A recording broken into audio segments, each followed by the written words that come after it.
The honourable member for Courtenay Alberni. Well, thank you, Madam Speaker. It's a huge privilege and honour to rise today on the Budget Implementation Act C19. And Madam Speaker, I'm also very grateful to serve the federal NDP as a critic for mental health and harm reduction. Madam Speaker, there's many things in this budget that are a movement towards progress. There's many areas of this budget where there's huge shortfalls.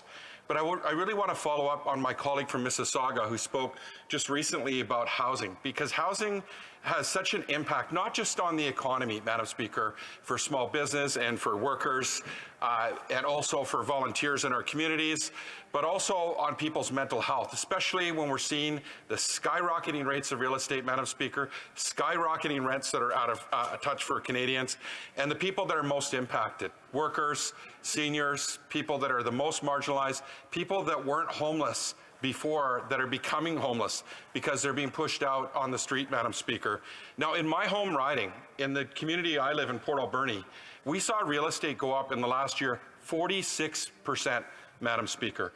In Oceanside, it went up 34%. The average price of a home is over $1 million, yet we've seen wages remain fairly stagnant, Madam Speaker. I'm probably the only member of Parliament in this House that moved after getting elected away from his home community to better serve his riding, that can't actually move home because the price of real estate in my home community of Tofino has gone up 400%, Madam Speaker, since I got elected.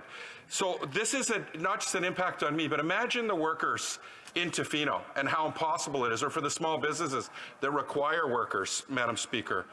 Now, I know this is a huge challenge, and we've heard solutions coming from the Liberals. We've heard questions around the Conservatives talking about housing. But I can tell you this, Madam Speaker, they're fairly consistent in that they've surrounded their efforts around the free market.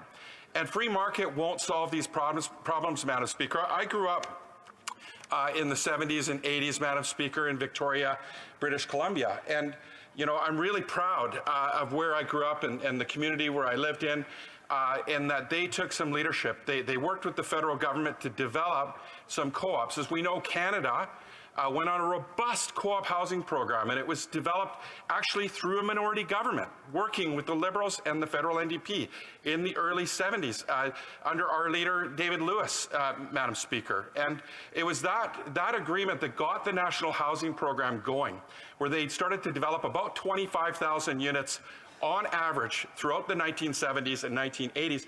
And Madam Speaker, I was really fortunate to grow up in a co-op housing development. Now, my dad was a transmission mechanic. He still is, actually. He's in his early 70s. He's been working on transmissions for over 50 years. I'm so proud of my dad, Madam Speaker. And my mom worked at HRDC. She worked as a clerk. They were, you know, middle class, if you want to call it, Madam Speaker. And I'm proud of my mom. And it was Mother's Day yesterday. Mom, I know I wasn't home, but happy Mother's Day. I love you, Mom. Thank you so much. And to all the moms in our communities, thank you.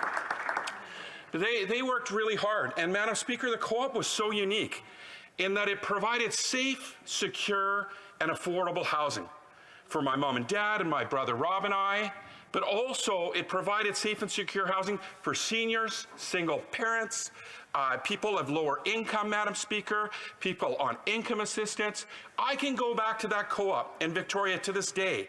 And some of my friends that I grew up with, their grandparents, they live in that co-op. Their kids live in that co-op, and their grandkids live in that co-op, Madam Speaker. But the problem is there's not enough co-ops anymore. When the government pulled out of building co-ops and pulled out of the National Housing Strategy in the early 1990s, we lost 25,000 units a year, Madam Speaker. We're talking over 750,000 units to this day that the shortfall of co-op housing. I was at my friend Sean and Bess last night. They're in a co-op housing here in Ottawa.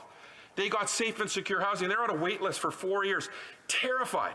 The impact on their mental health, working 2-3 jobs, trying to figure out how they're going to make ends meet.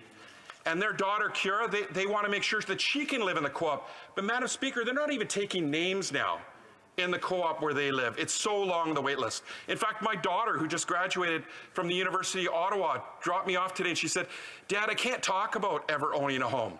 She said, because I don't want to be disappointed. That's just terrible, Madam Speaker, that this is what we're leaving our children and the people in our communities. And Madam Speaker, we can look to Europe, where, you know, first I'll go back about where we're at, Madam Speaker. We were at 10% of our housing was non-market housing in the 70s and 80s. Now we're about 3%. We can look to Europe, 30%. Vienna, 60%, Madam Speaker, because they understand how important it is to have safe and secure and affordable housing. Free market's not going to give us that, Madam Speaker. It hasn't. We're developing very rapidly on Vancouver Island. And I sat in local government in Tofino, and I remember how frustrated we were, you know, when the federal government downloaded to provinces, who then further downloaded to local governments. I was part of the initial Tofino Housing Corporation, which I'm proud. Today, we're finally building a development that we talked about 20 years ago. So here we were, this small local government, small municipality, trying to figure out how we were going to develop non-market housing to meet the needs of our community.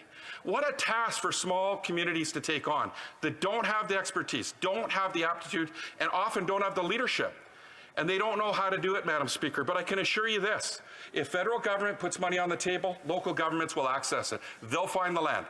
In our province of British Columbia, they're building half of the non-market housing in the country right now, Madam Speaker. They need a federal partner to go to the lengths that they're going to.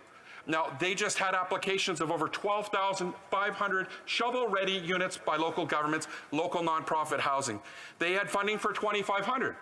It would have been great to see the federal pick up the other 2,500, Madam Speaker. We're halfway there on shovel-ready developments that can help make sure people have affordable housing.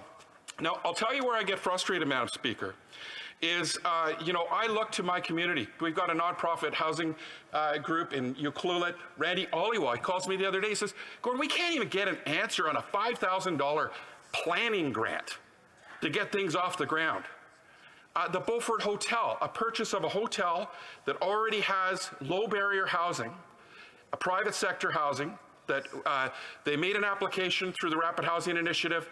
They were told that it looked very positive, but they got denied because they were oversubscribed. They had $5 billion in applications. They only had $1 billion on the table, Madam Speaker. Then they got told to reapply. So they reapplied, and then they got denied again, and they decided to apply through the Women in Shelter Children Transition Housing Fund, and then they got denied again. They brought in Lookout, a great partner from Vancouver, to develop non-market housing to ensure that the people living in this building weren't going to get punted and throw it out on the streets, Madam Speaker. And again, they got denied. Now they're in the co-investment fund. And it's just ridiculous, the steps and hurdles these groups have to go through to make sure people have affordable housing.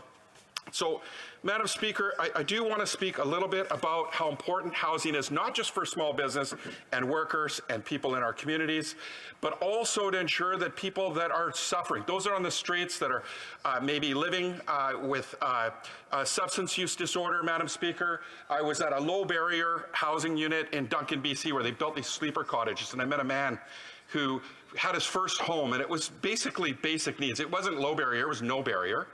And Madam Speaker, the first time in his life that he in his adult life where he wasn't homeless or living in prison, he told me this. And he was on opioid agonist therapy, Madam Speaker. As a result, he said that he could never access living as a homeless person. He felt like he was treated like a criminal. He was moved from park to park to park, Madam Speaker. He lived in fear, he didn't sleep. Another woman that I met at the same low barrier housing, and she's moving to the low barrier from the no barrier housing, as a result of having that, had been sober for 8 months, Madam Speaker, for the first time in her adult life. She's got a chance. Without housing, Madam Speaker, how can people have mental health? When people are homeless, they don't sleep. Madam Speaker, the Prime Minister's goal to house 50% of the homeless people in the next 10 years is not good enough. It is not good enough, Madam Speaker. We need to move rapidly. We need to build non-market housing, and the government needs to step up their game. We need all parties to work collectively on this, Madam Speaker, because the free market simply won't solve the problems of our needs right now. And housing is a basic human need. It's a human rights issue. It's an economic issue. It's a social issue. And Madam Speaker, I haven't even tapped into Indigenous housing because you're telling me that I've run out of time.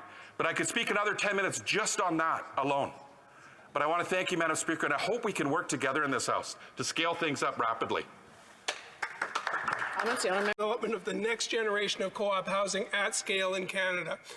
$1.5 billion there, and he ended up with Indigenous and Northern.